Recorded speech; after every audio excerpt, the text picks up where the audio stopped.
এবার হ্যাট্রিকের অপেক্ষায়।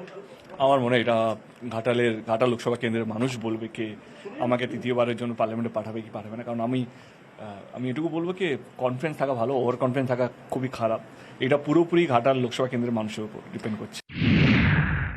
আমি হয়তো রাজনীতি ছেড়েই দিয়েছিলাম এবং ফিরে আসা একমাত্র কারণ ছিল ঘাটালের মানুষ। এবং যখন এটা নিয়ে আলোচনা হচ্ছিল কি আমাকে যখন ফিরিয়ে আনার জন্য দিদি এবং অভিষেকের সঙ্গে যখন মিটিং হয়েছিল সেটাও আলোচনা হয়েছিল কি যদি আমার মনে হয় কি ঘাটালটা জায়গা অন্য কোনো সিট, আমি তখনই বলেছিলাম কি যদি দাঁড়াই তাহলে ঘাটাল থেকেই দাঁড়াবো। কারণ সত্যি কথা বলতে গেলে গত 10 বছরে আমি কত ভালো কাজ করেছি আমি জানি না, কিন্তু অনেক সম্মান অনেক ভালোবাসা পেয়েছি এই ঘাটাল লোকসভা কেন্দ্র থেকে।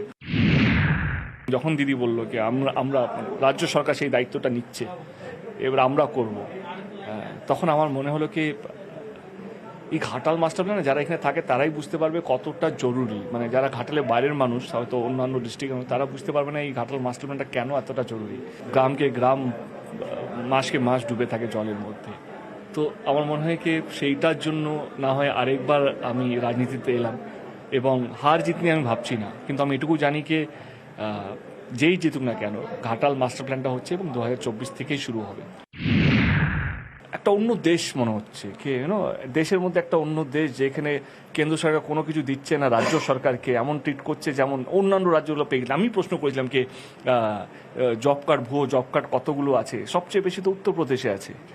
মানে আমার প্রশ্ন সেই জবটা তখন তাদেরকে কিছু করা হচ্ছে না, তারা সবচেয়ে বেশি জিনিস পাচ্ছে, সবচেয়ে বেশি টাকা পাচ্ছে, সবচেয়ে বেশি অনুদান পাচ্ছে। কিন্তু রাজ্য, আমি বারবার বলেছি এটা কোনো কেন্দ্র ভার্সেস রাজ্য নয়, এটা হচ্ছে মানুষের, এটা এটা এটা কোনো বিজেপি বা টিএমসি বা কংগ্রেস সিপিএম এর সমস্যা নয়, এটা মানুষের সমস্যা। দুজনই ঘাটালে থাকে না, কি করে দেখবেন?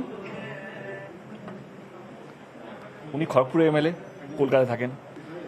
সুনীলদা পুরো বাংলায় দাপিয়ে বেড়াচ্ছেন, নিজের মতো করে ঘুরে বেড়াচ্ছেন।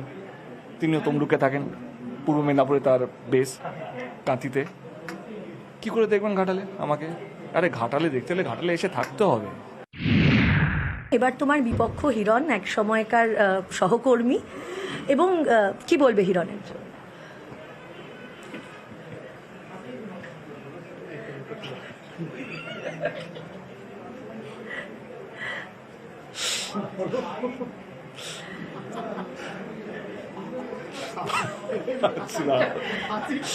আচ্ছা, অর্জুন সিং লড়াকু নেতা, ওর প্রতি সহানুভূতি আছে, আগামীর জন্য শুভেচ্ছা। বারাকপুরের সাংসদের দলবদল নিয়ে মন্তব্য দেবের।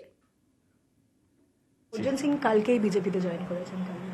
ঠিক আছে, ওনাকে সি দ্য থিংস দ্যাট কি at the end of the day he is mature গায়। মানে আমার মনে হয় উনি রাজনীতি করেছেন এবং রাজনীতি ছাড়া উনি থাকতে পারবেন না, এটা তো সবাই জানে।